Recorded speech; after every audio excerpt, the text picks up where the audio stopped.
It's Sunday, and you know what that means? No, not NFL football. It did kick off today, though. It's Ralph Leary and his G5 rankings. My name is Bryce Kuhn. Lock it in here on the Crowded Booth as we do every single Sunday afternoon. We talk about the top 10 teams that Ralph has ranked at the G5 level. That and more on today's episode of the Crowded Booth. Pile in here and make yourself feel at home. The Crowded Booth is coming on. The Crowded Booth with Bryce Kuhn.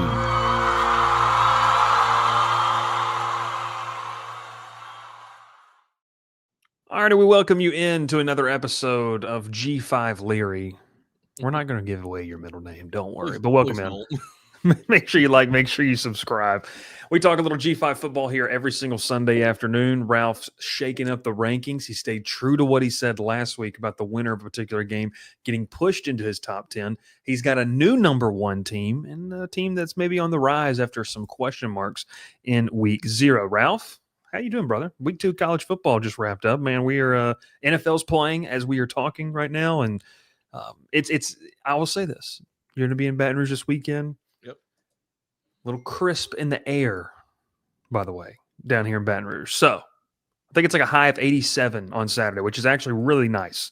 Really nice. The sun will go down. Yesterday, about midday here. I don't know how we all were down. It was crispy here yesterday, but last night though it felt really good. It got about 65, I think, last night. It felt good here. You and Gavin are going to be at the LSU Florida game this weekend. I will tell you, for about 30 minutes before kickoff, you're going to be in the sun. That's fine. I'm used to it. But look, remember what I grew up doing. I went to the Auburn games my entire life and sat right directly in the sun. In the sun, directly in the sun, direct heat. Yeah, put Ralph over direct heat for 30 minutes. See what comes out. Ball sweat. We welcome you in. Make sure you like. Make sure you subscribe. G5 rankings, a lot of action with it. So let's go ahead and get to it. Ralph, pull up the rankings. I'll read it off for our audio listeners as well. We appreciate you over there. We've got Ralph's Week 3, top 10, group of 5 rankings. Let's start it off here with a team that's number 1 in South Florida. Number 2, Tulane. 3, Memphis. 4, UNLV. 5, Navy. 6, Boise State. 7, Texas State. 8, James Madison. 9, Jacksonville State, for those that are not privy. And then number 10, App State. Ralph, let's just kick it off, man. I'm going to ask you this question, and we'll take it from here. Is there a team in America, and we'll talk more about this live tonight, that has a better resume currently than the South Florida Bulls? They beat a top 10 G5 team, the presumed top group of 5 team coming into the country or into the season. And then they went and knocked off a team that had really high hopes and a dark horse playoff candidate in Florida in their place. And they play Miami this week. Ref, I think through 2 weeks of college football, if you put away the preseason rankings and what you think about teams based off of the current resume through 2 weeks, South Florida might have the best resume in the country when it comes to what they've done so far. Well, yeah, I mean, and you could ask, probably LSU would have had it this week if they would have had a more dominant win, I feel like, with a win at Clemson. And Clemson looked bad yesterday. And I mean, I say that being a Troy fan. People are asking me probably, why is Troy not ranked? Because they didn't win the game. And this is the main reason why. They would have won the game. Trust me, if they would have won the game, Ralph would have put them in there. Yeah, 3 probably. No, but South Florida, man, they have had the most dominant performance this year, and I say dominant on both sides of the ball. Now, the game wasn't flashy yesterday; it was a grudge match. I knew it would be. South Florida's scrappy. They get dirty with it. Honestly, I know it's weird to say that, but it's true. Byron Brown is a guy who wants to run you over. They threw the ball yesterday, though. They let him air it out. They won the game through the air. They won that game through a field goal. It was a pretty dominant performance, honestly, in my opinion. I thought, Florida's got all the weapons in the world. One of the best quarterbacks in the country that we thought, one of the best young running backs also. It was just, they didn't do anything. They just could not move the ball. And South Florida right now, with a win against Boise State at home last week, a dominant performance with a 34-7 win, I'm pretty sure, off the top of my head. And then an upset win over Florida at Florida, by the way. In the swamp, go in there, and when you were there last year for LSU Florida, that place is loud. And there's been an in-state game. It got rowdy. It got intense. It got scrappy. Toward the end of the game, you saw a Florida player spit on another player, pulling his inner Jalen Carter out, and That was a huge part of the game, though, because that's that part right there. That happens. 15-yard penalty. Florida State gets the ball, further down. It was a third down play, I think, coming up, 3rd and like 4. They get an automatic first down. There was a screen play, and he goes for 25 yards and gets some field goal range automatically. Mm-hmm. So, I mean, if I have anything to say about what 1 and 2 have done this year, South Florida has the best resume in college football because they're the only team that's beaten a ranked team and another dominant performance so far, in my opinion. Well, Boise State was ranked at the time that they beat them. Sure. So, yeah, technically two ranked wins. Two ranked wins in a team that made the playoffs last year, a team that had like you said, dark horse playoff, prediction this year. South Florida's sitting really high right now, and they're probably the favorite to make the playoffs this year.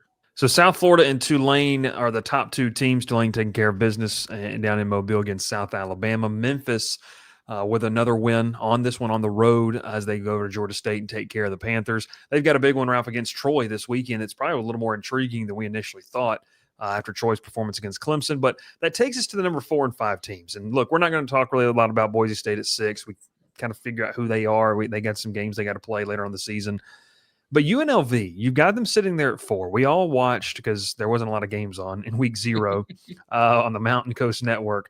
They really struggled against Idaho State. It wasn't pretty. They didn't look great. They play UCLA last night. And first off, UCLA is probably one of, and you and I were talking about this, one of the worst Power 4 teams in the country. But they didn't just beat them, like they soundly beat them. Like this was a thumping. This is one of those G5, P4 thumpings that you don't see too often. Look, it's still way too early to say does Dan Mullen have things figured out, but I would definitely say that you feel like Mullen's starting to get in a little bit of a rhythm here in Las Vegas, and that's a big win for a program that wants to challenge the Mountain West and a program that obviously, kind of like last year at a certain point under Barry Odom, thought they might have a shot at an at-large bid if they did not win the Mountain West. Well, I'll tell you one thing. If you like watching the team having fun on the sidelines, UNLV is one of them. Their turnover celebration might be the best in the country. Having a slot machine on the sideline is probably the best thing ever. And it's in the perfect city to do it, obviously. Yeah. But their performance yesterday was perfect. They came out early on in the week, said that nothing that Nico does impresses them. They stood on that. They stood on those words. And they backed it up and won at home against UCLA, a team that, to me, I'm not impressed by. They have nothing there that's really impressing me right now. Nico does not look good. He hasn't been consistent all year. They're 0-2 to start the season off. And you're playing for a team. You played for a team last year that looks incredible right now. Tennessee is on a rise right now, and they're terrifying.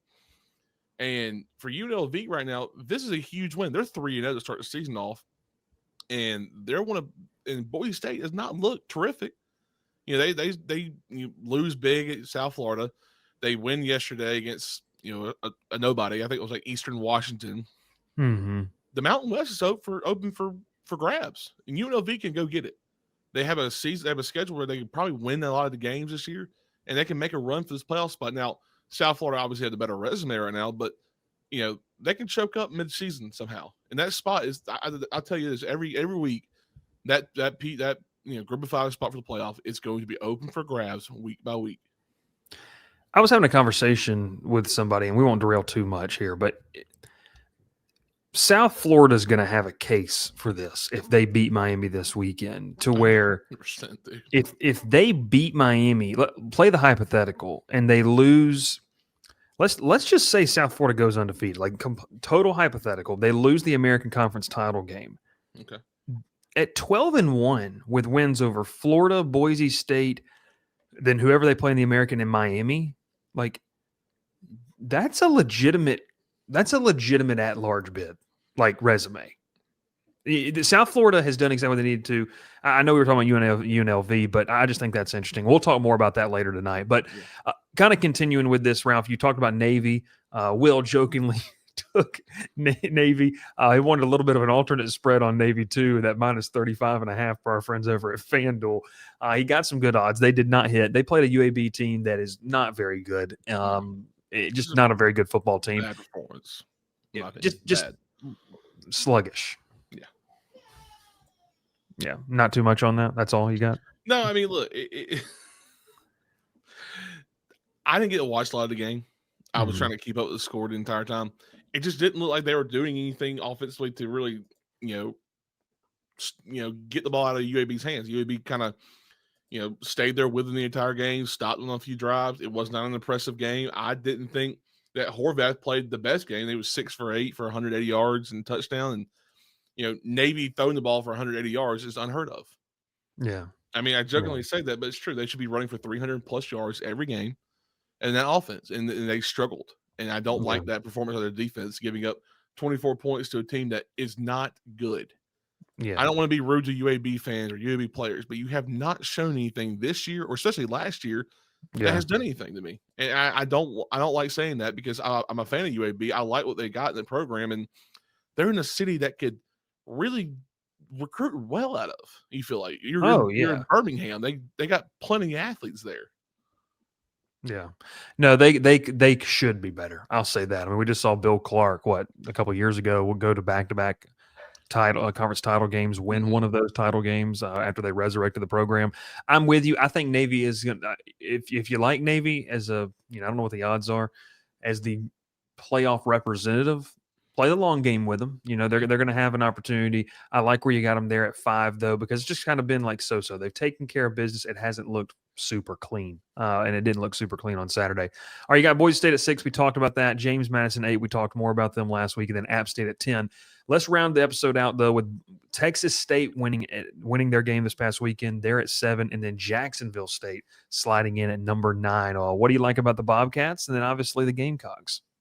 Well, one thing about Texas State is that they've always had a good program under GL Klein. I really love that coach. I'm very just stunned that he's not a head coach somewhere at P4 school yet, or a coordinator somewhere bigger. He's a great coordinator, a great head coach. He rallies his team, man. They really do. Every year they lose a lot in the portal, and they still come out and play really well. 2 years ago, they had TJ Finley at quarterback. He had his best season his entire career in his 18-year career he's had so far in college. They bring in Jordan McLeod, former James Madison quarterback. He has a great year last year. They struggled in some games, but overall he played a really great year. He's gone. They bring in Brad Jackson. Brad Jackson, dominant performance yesterday, 12-20, 286 in the touchdown. I mean, UTSA has been a dominant G5 program for a while now. And to go into their house and win that game, I said it was going to be a big performance. And whoever won that game was making these top 10 rankings, because now Texas State's 2-0. They're slightly under that performance of maybe contending for a conference championship in the Sun Belt. I mean, like I said, a minute ago about the Mountain West is up for grabs. The Sun Belt's up for grabs, because look at number 10 there. App State struggled against Lindenwood yesterday. Lindenwood, Bryce. Do you know where Lindenwood is? I don't know where they are. I don't either. I couldn't tell you. But App State struggled in that game. The Sun Belt's up for grabs because right now, Troy, I don't know what the heck they're going to do. I mean, they played a great first half against Clemson and could not move the ball in the second half. So you don't know what you're going to get with them. James Madison, quick thing about them, great game against Louisville for 3 quarters and 14 minutes, maybe. Yeah. Some of that. That last 2 drives killed them. The fumble in the end zone. This is going out to James Madison, respectfully, and to Tulane, respectfully, John Summerall. Stop the 2 quarterback system. I'm serious. You have to stop that. You have 2 quarterbacks that are really good. You need to find out who's won and play them the game, because you cannot have these quarterbacks go in drive for drive, get some momentum, and then sit out a drive. That's not how it works. It's just not worked that well. No team has done that successfully in the past, and especially group of 5. Now you're playing, James Madison was at Louisville. They played the 2 quarterback system. Alonzo Burnett played a lot. Matthew Sluka, I think. Sluka, yeah. Sluka came in, and he just ran the ball the entire time. They knew what they were going to do when he came into play. They knew he was going to run the ball. That does not, a defense quarter picks up on that. They're just going to set up all-out blitz every time he gets on the field. Yeah. And Tulane last week said, Jake Retzlaff was going to be a starter, but they were going to bring a backup in, or the other guy who was coming. I can't remember the name off the top of my head either. But, I mean, I wasn't even prepared to say anything about this, but you got to find 1 quarterback in G5. You cannot play 2. It's not helpful for some teams. I've seen it in the past. It just does not work. So, James Madison's got to figure that out. So it's Going back to Tulane, big matchup this weekend. Darian Menza makes his return to the Uptown. I know that's going to be a lot of eyes on that game. It's going to be interesting to see. And look, I like Retzlaff. He's a gamer. He's a baller. I think he elevated from Tulane to kind of like we think they could be the representative. To in the preseason, we were like, hey, they went and got him. He's a gamer. He plays very well. They're the favorite, going into the season, and for a lot of people, including myself. They're still good. They just did not have a great overall game against South Alabama. They're a better team. Yeah, winning by 3 on the road at the South was not a performance I was expecting out of them. Yeah, no, I'm with you. G5 rankings. Ralph will have his games to watch later this week, so make sure you tune in on all those social media channels. At the Crowded Booth is where you can find us. And then, obviously, we will have a live show here Sunday evening and then be back Wednesday afternoon to preview the week that is. But college football is here in full force. The NFL is being played. It's a lot of fun. We love it. Ralph loves it, and the fans love it too. So let's keep talking some more college football, and we will catch you next time in next week's edition. I guess, gosh, Ralph, be week 4 top 10 group of 5 rankings next week. We're already a quarter of the way through the regular season, which is nuts to think about. But we appreciate you tuning in. Make sure you follow on all those social channels. And once again, my name is Bryce Kuhn. That is Ralph Leary. We'll see you next time on another episode of The Crowded Booth. Pile in here and make yourself feel at home. The Crowded Booth is coming on. The Crowded Booth with Bryce Kuhn.